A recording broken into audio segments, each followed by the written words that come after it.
Hello friends, welcome to online classes. मेरा नाम है रजत अग्रहरी। ये आपकी रीजनिंग की क्लास है। रीजनिंग की क्लास में हम लोगों ने अभी तक कैलेंडर देख लिया, क्लॉक देख लिया, डाइस देख लिया। आज बारी है सीटिंग अरेंजमेंट देखने का। सीटिंग अरेंजमेंट पे क्वेश्चन किस टाइप के आते हैं, कैसे रहेंगे, कितने टाइप के क्वेश्चन आ सकते हैं, इन सबको हम समझेंगे बिल्कुल साधारण तरीके से, आसान तरीकों में, आसान शब्दों में। हर टाइप का मैं टाइप बताऊंगा, फिर उससे रिलेटेड एक दो क्वेश्चन भी कराऊंगा और आप उसकी प्रॉपर प्रैक्टिस करिएगा। और फिर भी कभी कोई क्वेश्चन में अगर आपको डाउट होता है, आप कमेंट सेक्शन में आइए और डाउट पूछिए, मैं उसका आपको रिप्लाई करूंगा। ठीक, चलिए बात करते हैं सीटिंग अरेंजमेंट की। सीटिंग अरेंजमेंट पे पहले बात करते हैं किस टाइप के क्वेश्चन आते हैं। सबसे पहले एक क्वेश्चन ऐसा आएगा जिसमें मान लीजिए यह पूरी की पूरी लाइन है, ठीक है, इसमें सब उत्तर की तरफ मुंह करके बैठे हैं, या सब के सब नीचे दक्षिण की तरफ मुंह करके बैठे हैं, या लाइन ऐसी है सब पूरब की तरफ मुंह करके बैठे हैं या सब पश्चिम की तरफ मुंह करके बैठे हैं। ऐसे करके क्वेश्चन आएगा, बताया जाएगा ये इसके दाएं में बैठा है या इसके बाएं में बैठा है, या इसके दाएं या बाएं नहीं बैठ सकता है, या ये दोनों एक साथ बैठे हैं। कुछ ऐसे करके क्वेश्चन आएगा। एक इस छोर में बैठा है तो एक उस छोर में बैठा है, और पूछ लेगा कि कौन किसके बगल में बैठा है। ऐसे करके आपके ऑप्शन बनते हैं उसमें। एक क्वेश्चन तो ये हो गया।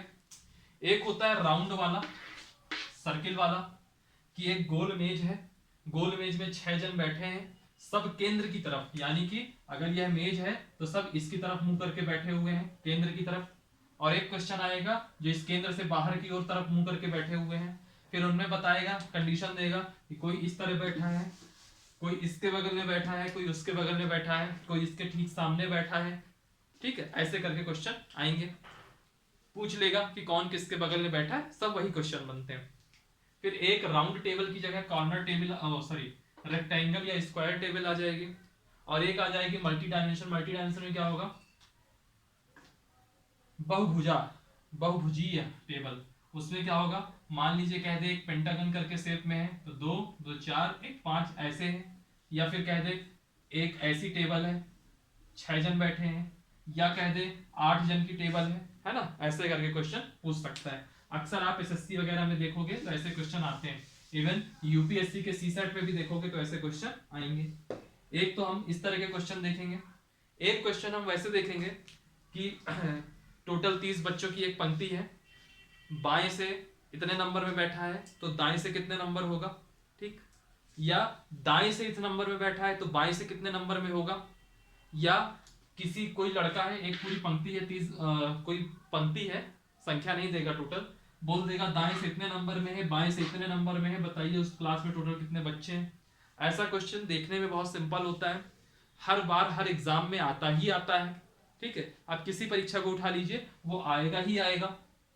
ठीक, तो इस तरह के क्वेश्चन को आप करेंगे आज की क्लास में। चलिए सबसे पहले सीटिंग अरेंजमेंट में एक आता है रेखीय क्रम व्यवस्था, ये पहला टाइप है।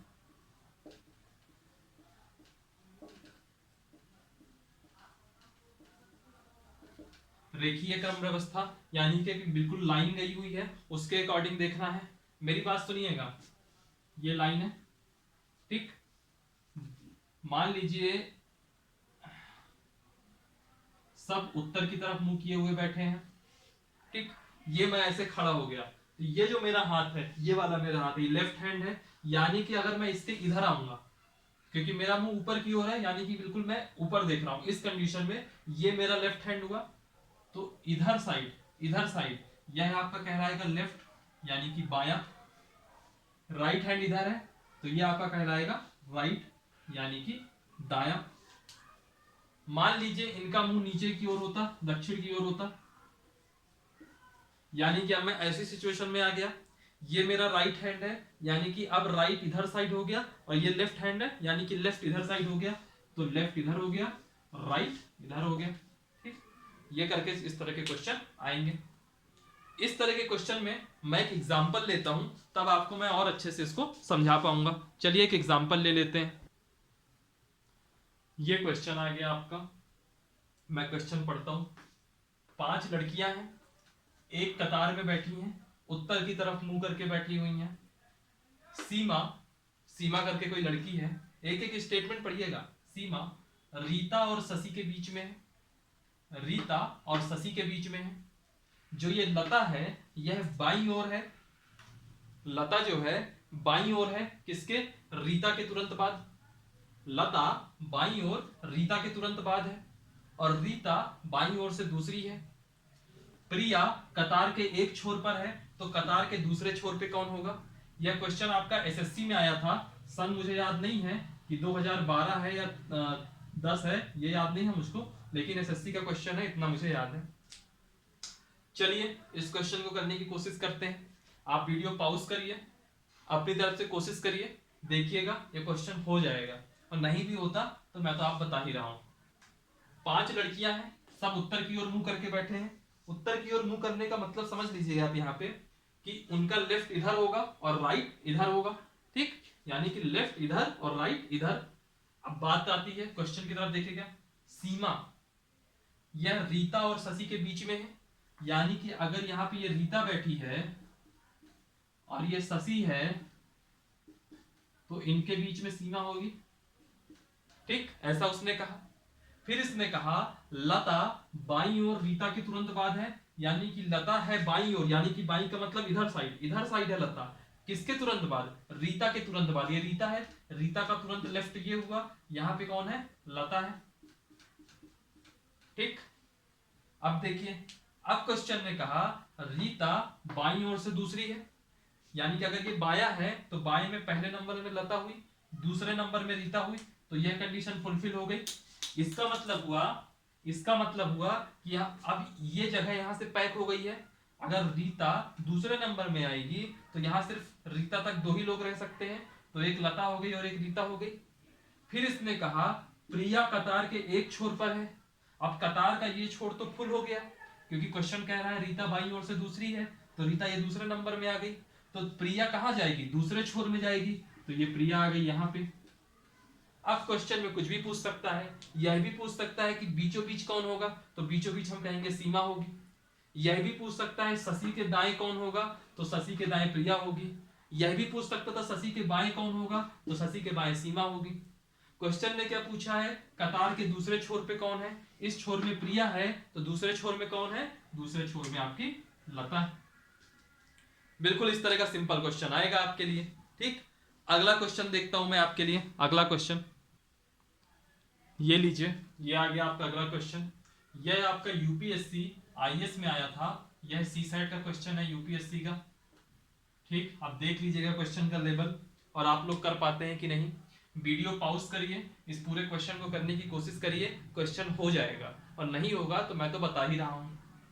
क्वेश्चन क्या कहता है पहले मैं पढ़ दूं। 4 बच्चे हैं, एक पंक्ति में बैठे हुए हैं। ए जो है बी की बगल वाली सीट में है, ए जो है बी के बगल वाली सीट में है, लेकिन सी के बगल में नहीं है। ए के, यानी कि इसका मतलब क्या हुआ कि ए के एक तरफ तो बी होगा, लेकिन दूसरे तरफ सी नहीं होगा। आगे सुनिए, यदि सी जो है बी के बगल में नहीं बैठा, यानी कि जो ये सी है ना ही ये ए के बगल में बैठ रहा है, ना ही ये डी के बगल में बैठ रहा है, यानी कि सी किसके बगल में बैठा होगा? यह बी के बगल में बैठा होगा। पूरा हिंट मैंने आपको यही ओपन कर दिया। क्वेश्चन पूछ रहा है तो डी के अगल बगल सीट में कौन है? 4 ऑप्शन दिए हैं, पहला केवल बी, दूसरा केवल ए, तीसरा बी और ए, और चौथा इनमें से कोई नहीं। सॉल्व करने की कोशिश करते हैं। इसने कहा ए जो है बी की बगल वाली सीट में बैठा हुआ है, यानी कि अगर ये बी है तो बी की बगल वाली सीट में ए बैठ गया, बी की बगल वाली सीट में ए बैठ गया। अब पूछ कर कह रहा है क्वेश्चन कि जो सी है वह ए के बगल में नहीं है, यानी कि ए के इस बगल सी तो नहीं आ सकता, ठीक? और अगर मान लीजिए जो डी है, अभी हमको डी की पोजीशन स्पष्ट नहीं है, मान लीजिए कि मैंने डी यहां लिख दिया, मान लीजिए कि मैंने डी यहां लिख दिया, सी रखना पड़ेगा ना कहीं, तो सी ना इस ए के साथ आ रहा है, यहां पे नहीं आ सकता, ना सी इस डी के बाद आ रहा है, ना सी बी और डी के बीच में आ रहा है, यानी कि यहां पे ए बी के बाजू में सी आएगा, और ये जो पहला स्पॉट है ये किसके लिए है? यह डी के लिए है। अब आप यह भी कह सकते हो कि मान लीजिए आपने बी के इस तरफ ए को बैठा दिया, मान लीजिए बी के इस बगल ए बैठा होता, उस कंडीशन में क्या होता? कंडीशन क्या कह रही है? सी ए के बगल में नहीं बैठ सकता, सी ए के बगल में नहीं बैठ सकता, यानी कि सी यहां पे नहीं आएगा, तो सी आएगा कहां? बी के बगल में। और अगर बी के बगल में सी आएगा, उस कंडीशन में ये कह रहा है कि सी जो है डी के बगल में नहीं बैठता, यानी कि सी के इधर साइड डी नहीं हो सकता, तो डी कहां जाएगा, यहां जाएगा। चाहे ऐसे कर दीजिए चाहे ऐसे कर दीजिए। क्वेश्चन ने क्या पूछा, डी के अगल बगल कौन है, डी के अगल बगल कौन है, सिर्फ ए है। इधर भी देखेंगे तो डी के अगल बगल कौन है, सिर्फ ए है, तो आंसर हो जाएगा ऑप्शन बी, केवल ए। ये इस तरह का क्वेश्चन हुआ। और क्या था इसमें, ठीक, आई होप ये समझ में आया होगा। बहुत बेसिक चीज है, कोई बहुत कठिन चीज नहीं थी ये, और ये यूपीएससी के सीसेट में आया हुआ था। ठीक, चलिए मैंने आपको बताया रेखीय क्रम व्यवस्था में, अब मैं आपको बताऊंगा वृत्ताकार व्यवस्था में। अक्सर आप सुनते होंगे राउंड टेबल, ठीक है, तो ये है वृत्ताकार व्यवस्था। यानी कि दो तरह का केस आएगा, ये टेबल है, ये केंद्र है, तो जो लोग बैठे हैं वो ऐसा केंद्र की तरफ मुंह करके बैठे हुए हैं, अंदर की ओर मुंह करके बैठे हुए हैं। ठीक, इस कंडीशन में क्या होगा, अब जैसे मान लीजिए ये टेबल है, ये टेबल की तरफ मैं मुंह करके बैठा हुआ हूं, तो राइट का मतलब क्या हुआ, मेरे से दायां सब ऐसे होगा, ऐसे, यानी कि ऐसे। ये क्या है आपका, ये आपका एंटी क्लॉकवाइज है, तो ये आपका क्या होगा, राइट। यानी कि अगर कोई कह दे कि कोई इस केंद्र की तरफ मुंह करके कोई बैठा है, और मैं कह दूं जो बी है वह ए के दाईं ओर बैठा है, तो ए का दाईं ओर यानी कि ये, अगर ये ए है तो ए का दाईं ओर ये होगा, तो बी यहां होगा। ठीक, और अगर मैं कह दूं ए जो है बी के लेफ्ट ओर बैठा होगा, तो बी अगर ये है तो बी का लेफ्ट इधर होगा, यानी कि लेफ्ट के लिए ऐसा आएगा, ये आपका लेफ्ट हो गया। ये सीटिंग अरेंजमेंट होता है। दूसरा केस इसमें क्या बनता है, अगर जो मुंह है वह केंद्र के अपोजिट हो, ऐसे हो, ऐसे हो, ऐसे हो, ऐसे हो, तो क्या होगा, यही चीज अपोजिट हो जाएगी। जो इसमें राइट है ऐसे आ रहा था, तो अब राइट ऐसे आ जाएगा, लेफ्ट जो ऐसे आ रहा था वह लेफ्ट ऐसे आ जाएगा। ठीक, और इसमें कुछ नहीं। चलिए इस टाइप का भी एक क्वेश्चन देख लिया जाए। ये लीजिए, एक क्वेश्चन आ गया राउंड टेबल के ऊपर, और यह क्वेश्चन आपका यूपी पीसीएस के 2016 का जो सेकंड पेपर आया करता है प्रीलिम्स में, या उसका क्वेश्चन है। कहा गया कि एक गोल मेज है, उस गोल मेज में 6 व्यक्ति बैठे हैं, वह 6 लोग कौन कौन है, ए बी सी डी ई और एफ, ये 6 जन बैठे हैं। और यह भी तय है कि वह 6 लोग एक जैसे नहीं बैठे होंगे कि A B C D E F, ऐसे नहीं बैठे। कैसे बैठे हैं यह क्वेश्चन बता रहा है। क्वेश्चन बोल रहा है ए जो है बीच में है डी और एफ के, यानी कि जहां ए बैठा होगा उसके एक तरफ डी होगा, दूसरे तरफ एफ होगा। इसने कहा सी विपरीत है डी के, यानी कि अगर मैं डी हूं तो मेरे ठीक अपोजिट में सी बैठा होगा राउंड टेबल में। डी और ई पड़ोसी नहीं है, यानी कि जो डी है उसके बाजू में ई नहीं हो सकता, ये इसने कह दिया। और बोला कि निम्न में से कौन सा कथन सत्य होगा। 4 ऑप्शन दे दिया, ए जो है बी के अपोजिट है, डी जो है ई के अपोजिट है, सी जो है बी के पड़ोसी है, और बी और ई पड़ोसी है। बताना है इनमें से कौन सा सही होगा। तो ऐसे क्वेश्चन में, ऐसे क्वेश्चन कैसे करेंगे, सबसे पहले आप एक टेबल बना लो फटाक से, देख लो कितने जन बैठे हैं, 6 जन बैठे हैं। एक को यहां बैठा दो, एक को यहां बैठा दो, एक को यहां बैठा दो, एक को यहां बैठा दो, एक को यहां बैठा दो, और एक को यहां बैठा दो। ठीक, अब जो जो क्वेश्चन कहता जाए लिखते जाओ। पहली लाइन कह रहा है कि ए जो है डी और एफ के बीच में है, मान लीजिए कि ये ए है। ठीक, तो या तो यहां डी होगा या तो यहां डी होगा, मतलब एक तरफ डी होगा और एक तरफ एफ होगा। तो यहां पे 2 केसेस बन सकते हैं, या तो डी यहां हो एफ यहां हो, या फिर यहां पे एफ हो और यहां पे डी हो। कोई सा भी केस ले लीजिए, आंसर एक ही आएगा। तो मैं यही केस ले लेता हूं, डी इस साइड है एफ इस साइड है। ठीक, अगली कंडीशन क्या कहती है, सी जो है विपरीत है डी के। तो देखिए ये ए का विपरीत ये हुआ, इस एफ का विपरीत ये हुआ, इस डी का विपरीत ये हुआ, तो डी का विपरीत है सी, तो ये सी हो गया। ठीक, इसने बोला कि डी और ई पड़ोसी कुर्सियां नहीं है, तो डी का पड़ोसी एक ये होगा एक ये होगा, यहां पे तो ए आ गया, तो इस जो जगह खाली है यहां पे ई नहीं आ सकता, ई के अलावा कोई भी आ जाए। ठीक है, तो तो अगर यहाँ पे ई नहीं आ सकता तो ई कहाँ जाएगा, जगह तो सिर्फ यहाँ बची थी, तो ई यहाँ चला गया, ई यहाँ चला गया। और अगर ई यहाँ आ गया तो इसमें बचा कौन है, ए आ गया, बी को जगह नहीं मिली अभी, तो बी आपका यहाँ आके बैठ जाएगा। अब आइए स्टेटमेंट में, इसने कहा ए और बी विपरीत है, तो ए यहां है और ए का विपरीत ई है, यानी कि ये स्टेटमेंट गलत हो गई। अगली स्टेटमेंट में आइए, डी जो है ई के विपरीत है, डी यहां पे है, डी का अपोजिट सी है, यानी कि ये यहां गलत हो गया। अगली स्टेटमेंट में आइए, सी और बी पड़ोसी है, तो सी जो है ई का पड़ोसी है और एफ का पड़ोसी है, बी का पड़ोसी नहीं है, यानी कि यह भी गलत हो गया। लास्ट स्टेटमेंट कहती है बी और ई पड़ोसी हैं, तो यह बी और यह ई पड़ोसी हैं, यानी कि ये सही हो जाएगा। ठीक, यह यूपीपीसीएस 2016 का क्वेश्चन है, समझ रहे हैं बात को।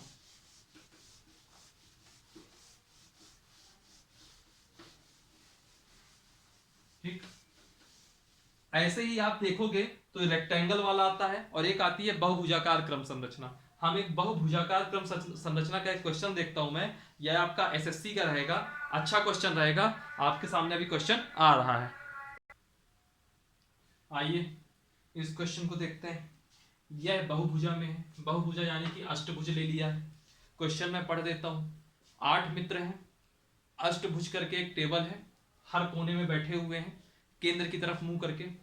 उस कंडीशन में जो महिमा करके कोई है वह राम के तिरछे में बैठी है। अभी मैं जब अष्टभुज का फिगर बनाऊंगा तो आपको ये तिरछा वर्ड समझ में आएगा।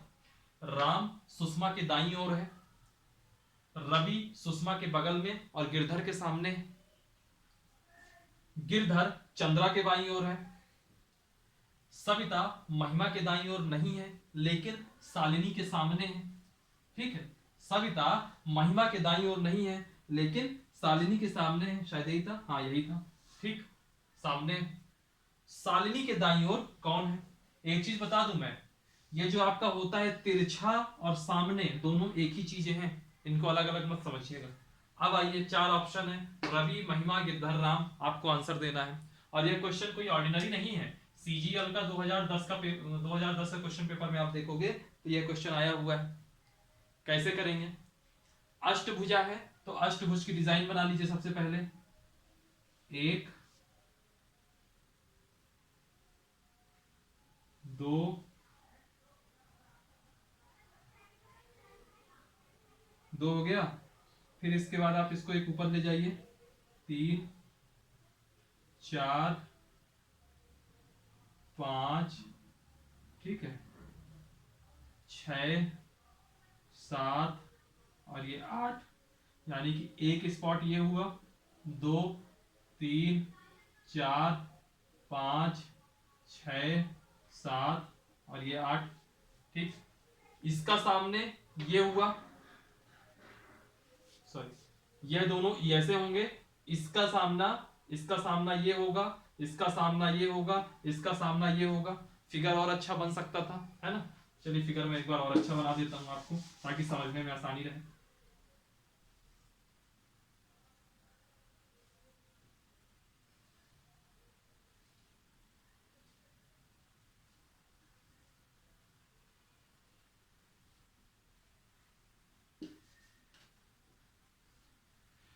ये लीजिए, अभी भी थोड़ा कम फिगर अच्छा दिख रहा है ना, क्या बोर्ड में है ना, तो बोर्ड में थोड़ा फिगर कम अच्छा बना करता है। ठीक, एक जन यहां बैठे हैं, 2 3 4 5 6 7 8। ठीक है, अब देखिए ये इसका सामना ये हुआ, इसका सामना ये हुआ, इसका सामना ये हुआ, इसका सामना ये हुआ। सब लोग केंद्र की ओर मुंह करके बैठे हैं, यानी कि लेफ्ट का मतलब इधर हुआ और राइट का मतलब इधर हुआ। ठीक, अब आइए क्वेश्चन में एक एक लाइन पढ़ेंगे, आंसर निकल जाएगा। महिमा तिरछे रूप में राम के सामने बैठी है।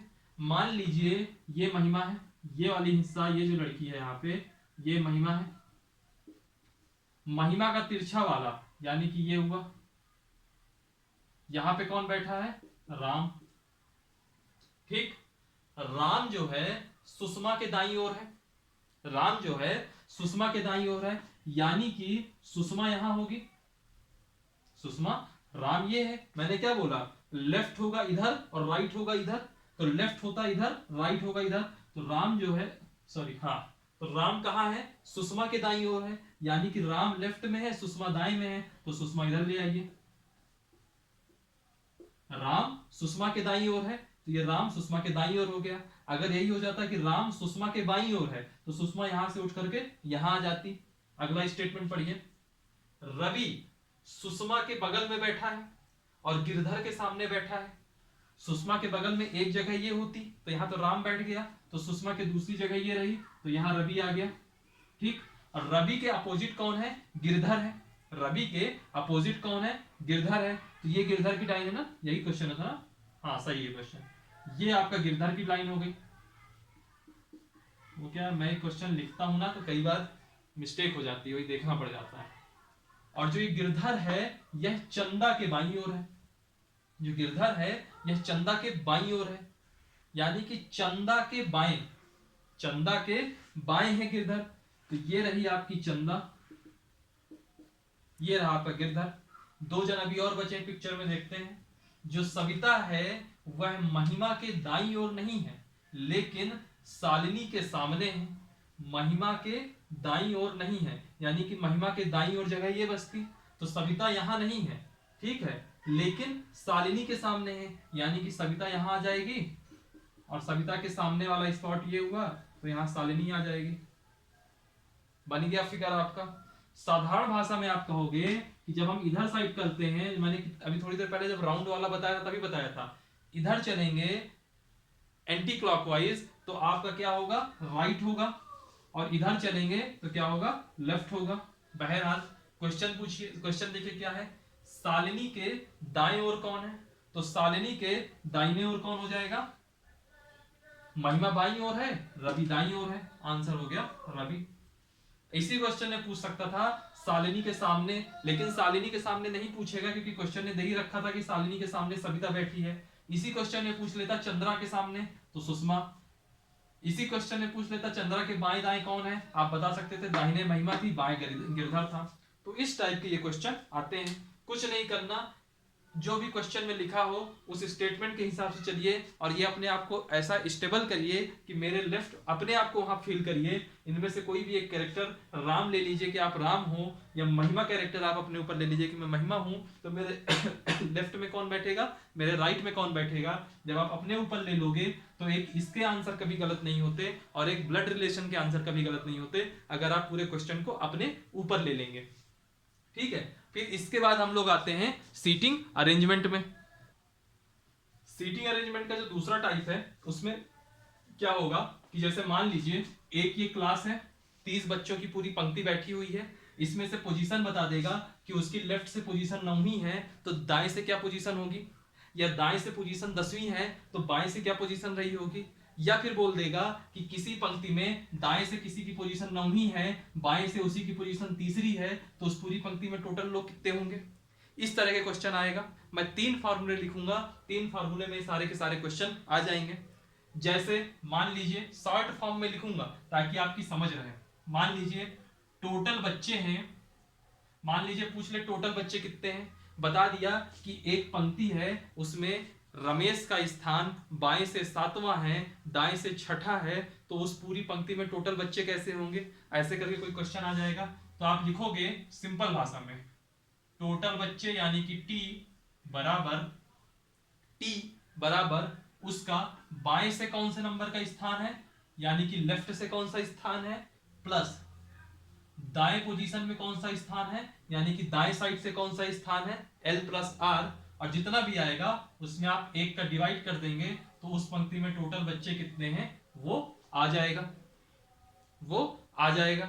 ठीक, अब मान लीजिए कभी किसी एग्जाम में ये पूछ ले, किसी पेपर में कोई क्वेश्चन आ जाए कि उसकी बाएं से पोजीशन बता दी गई, टोटल बच्चों की पोजीशन बता दी गई, पूछ लिया जाए राइट से कौन सी पोजीशन होगी, उस लाइन में दाएं से कौन सी पोजीशन होगी, तो आप कैसे करोगे। देखिए अगर पूछ ले दाएं से पोजीशन क्या होगी, सब कुछ इसी में हो जाएगा। आर बराबर क्या होगा, एल को इधर ले जाओ, टोटल बच्चों की संख्या माइनस उसी बच्चे की बाएं से पोजीशन टी माइनस एल, और ये 1 प्लस हो जाएगा, खत्म। ये दूसरा फार्मूला हो गया।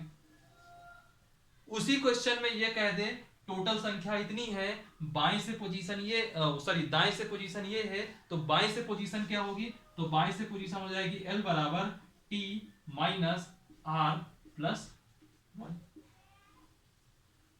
3 फार्मूले, क्वेश्चन खत्म। चलिए एक एक एग्जांपल देख लेते हैं। ये लीजिए, ये क्वेश्चन आ गया, इसी में मैं तीनों टाइप के क्वेश्चन कर दूंगा और यहीं से आज की हम क्लास खत्म करेंगे। क्वेश्चन कह रहा है किसी कक्षा में हिमांशु का स्थान दाएं से यानी कि राइट पोजीशन बता दी गई। मान लीजिए ये लाइन है, ये लेफ्ट है, ये राइट है, तो इसने कहा इस दाएं से 23वां नंबर, ये मान लीजिए कोई होगा 23वां नंबर, ठीक, ये कोई 23वां नंबर होगा। और कहा बाएं से 20वां नंबर है, यानी कि यहाँ बाएं से जाएंगे, मान लीजिए यहाँ कोई पोजीशन हो गई 20वां नंबर। इसने पूछा टोटल बच्चे कितने होंगे, तो हम सीधे कहेंगे आप चाहो तो गिन लेना, 1 2 3 करके लिखोगे तो आ भी जाएगा, तो उतना तो टाइम रहेगा नहीं आपके पास एग्जाम हॉल में। तो आप क्या करोगे, टोटल बच्चों की संख्या लिखोगे टी बराबर लेफ्ट, बाएं से पोजीशन क्या है, बाएं से 20वीं पोजीशन थी तो 20 प्लस दाएं से पोजीशन क्या है 23, तो 23 और माइनस 1, 20 और 20 40 3 43 माइनस 1 यानी कि 42। टोटल बच्चों की संख्या कितनी हो गई 42। मान लीजिए इसी सवाल में सिंपल ऐसे ही क्वेश्चन लगाना है और कुछ नहीं। मान लीजिए इसी सवाल में यह कह देता कि कुल बच्चों की संख्या 42 है, यानी कि टी की वैल्यू दे देता 42 और पूछ लेता बाएं से स्थान 20 है, तो दाएं से स्थान क्या होगा, तो दाएं से स्थान कितना हो जाएगा, राइट से पोजीशन बराबर टोटल बच्चे यानी कि 42 माइनस माइनस जो आपका लेफ्ट से पोजीशन होगा यानी कि 20 और प्लस 1 कर देंगे, तो कितना आ जाएगा 42 में 20 गए 22 प्लस 1 यानी कि 23वां। यही क्वेश्चन में भी दिया था 23वीं पोजीशन आ जाएगी। मान लीजिए इसी क्वेश्चन में पूछ लेता कि टोटल बच्चों की संख्या 42 है और राइट से दाएं से पोजीशन 23 है, तो बाएं से क्या पोजीशन होगी, तो यही सेम क्वेश्चन में लेफ्ट बराबर आ जाता टोटल माइनस राइट से पोजीशन प्लस 1, तो 42 में 23 गया 19 प्लस 1 यानी कि 20, यही आंसर आ जाता। ठीक, एक ये क्वेश्चन हो गया। और एक और इस तरह का क्वेश्चन आता है, मैं उसको भी करवा देता हूं। ये आप लोगों के सामने क्वेश्चन है, किसी पंक्ति में सोहन का स्थान पीछे से 9वां है, रमेश का स्थान सामने से 8वां है। मान लीजिए एक लाइन है, तो इसने कहा रमेश का स्थान इस तरफ से 8वां है, सोहन का स्थान इस तरफ से पीछे से 9वां है। बोला गया राधे इन दोनों के बीच में, राधे इन दोनों के बीच में है। क्वेश्चन है कि पंक्ति में न्यूनतम बच्चे कितने होंगे, और यह क्वेश्चन आपका पीसीएस में आया था, पीसीएस 2016 में। ठीक, यूपी पीसीएस 2016 में ऑप्शन दिया गया 14 15 18 19। इस तरह के क्वेश्चन जहां ये मिनिमम संख्या पूछ ले, इस तरह के क्वेश्चन में हम क्या करेंगे, इसने कहा किसी पंक्ति में सोहन पीछे से 9वां है, यानी कि इस जगह से चालू हो जाओ तो ये 9वां नंबर होगा, 9वां नंबर, यानी कि 9 लड़के होंगे कम से कम सोहन के लिए, 9 लड़के कम से कम सोहन के लिए होंगे। ठीक, 9वां लड़का है कौन, सोहन। और बोला रमेश का स्थान, एक सेकंड उल्टा हो गया,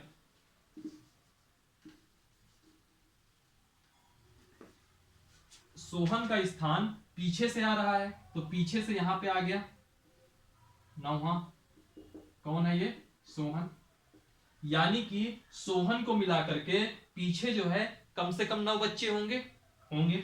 और जब हम रमेश की बात करते हैं तो रमेश का स्थान सामने से फ्रंट से 8वें नंबर में है, यानी कि यहां कहीं रमेश होगा, और इसमें कौन सा स्थान है इसका 8वां, यानी कि पहले से यहां तक 8 बच्चे कम से कम होंगे।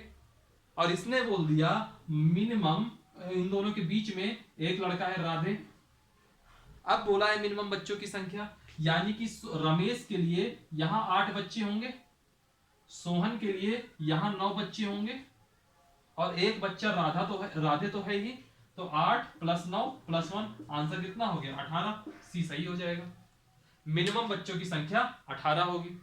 मान लीजिए इसी क्वेश्चन में ये समझ में आ गया आपको, इसी क्वेश्चन में ये लाइन हटा दो, राधे इन दोनों के बीच में। अब पूछ लिया जाए मैक्सिमम संख्या या मिनिमम संख्या कितनी होगी, तो देखिए इस क्वेश्चन में रमेश का स्थान सामने से 8वां है, यानी कि यहां 8 बच्चे तो होंगे, 8वां स्थान रमेश का है, 8 बच्चे होंगे। ठीक, इस जगह से 9वां स्थान, पीछे से 9वां स्थान किसका है, किसका है 9वां स्थान, यह 9वां स्थान है सोहन का, 9वां स्थान है। मान लीजिए इस पीछे से हम आते हैं, वो 9वां कुछ भी हो सकता है, 9वां स्थान, बीच की कोई कंडीशन नहीं दी। ठीक है, तो यह भी तो हो सकता है कि उस टोटल लाइन में कुल 9 बच्चे ही हो, मिनिमम बच्चे 9 ही हो, 1 2 3 4 5 6 7 8 9। ठीक, फ्रंट से 8वां नंबर, यानी कि ये नंबर ये आपका रमेश का हो गया। ठीक, और यहां से 9वां नंबर 1 2 3 4 5 6 7 8 9, यानी कि ये हो गया आपका सोहन का हो गया। अगर ये बीच की लाइन राधे वाली कंडीशन ना दे दे तो मिनिमम बच्चे कितने हो जाएंगे, मिनिमम बच्चे हो जाएंगे फिर तब की संख्या में 9। और मैक्सिमम कितने हो सकते हैं, अनलिमिटेड, वो तो कुछ भी आप कर सकते हो। मैक्सिमम तो यहाँ 50 बच्चे भी हो सकते हैं, 1000 बच्चे भी हो सकते हैं, 10 लाख बच्चे भी हो सकते हैं, लेकिन मिनिमम इस कंडीशन में कितने होते, सिर्फ 9। और अगर राधे को बीच में ले आओगे तो कितने हो जाएंगे, 9 8 17 और एक राधे 18। ठीक है, इस टाइप के क्वेश्चन थे। ठीक, चलिए फिर आज की क्लास हम यहीं तक रखते हैं, आगे फिर आपके रीजनिंग की क्लास और आती रहेगी डेली मॉर्निंग में 9 बजे तक। यह वीडियो आपको पसंद आया हो लाइक करिए, कमेंट करिए, कोई क्वेश्चन हो तो क्वेरी में डालिए, मैं आपका रिप्लाई करूंगा। चैनल सब्सक्राइब करिए, ज़्यादा से ज़्यादा लोगों तक शेयर करिए ताकि सब लोग इस चैनल के पहुंच तक आए। ठीक है, डिस्क्रिप्शन बॉक्स में लिंक दी होगी, टेलीग्राम, फेसबुक और इंस्टाग्राम। टेलीग्राम जरूर से जरूर ज्वाइन करिए और बाकी सब भी आप ज्वाइन करिए। टेलीग्राम में करंट अफेयर वगैरह बहुत अच्छा आ रहा है। और इस क्लास से रिलेटेड कोई सा भी डाउट है तो आप कमेंट बॉक्स में जाइए और डाउट पूछिए। चलिए फिर, हंसते रहिए और पढ़ते रहिए। Thank you.